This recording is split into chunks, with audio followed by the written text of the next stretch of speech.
మేము సమ్మె ప్రారంభించి 7వ రోజు అయింది. 7 రోజులు బట్టి మేము సమ్మె మండలాల్లోనే జరిపిస్తున్నాము.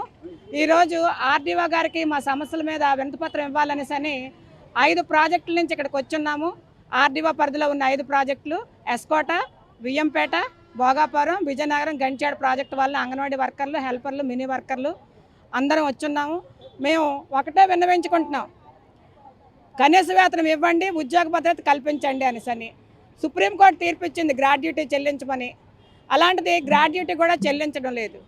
ఆన్ డ్యూటీలో చాలామంది ఈ మధ్యకాలంలో చనిపోతున్నారు. వాళ్ళకి మట్టి ఖర్చులకు కూడా ఏమి ఇవ్వడం లేదు.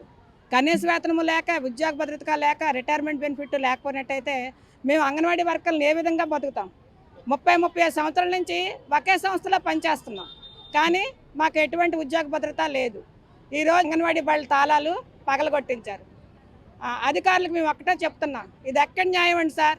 మేము సమ్మెలో ఉన్నప్పుడు ఈ విధంగా చేయడం, ఇప్పుడు రేపు ఇంకొక ఉద్యోగస్తులు అవుతారు, అదేవిధంగా కూడా తాళాలు పగలగొట్టి వాళ్ళ ఆఫీసులు తెరిపించుకుంటారా? చెప్పండి సార్. మీ ద్వారా ఈ విషయాన్ని ప్రభుత్వానికి మేము తెలియజేస్తాం. మరిన్ని వీడియోస్ కోసం ఛానల్ ని సబ్స్క్రైబ్ చేయండి, లేటెస్ట్ అప్డేట్స్ కోసం వాట్సాప్ ఛానల్ ని ఫాలో చేయండి అండ్ లింక్ డిస్క్రిప్షన్ లో ఉంది.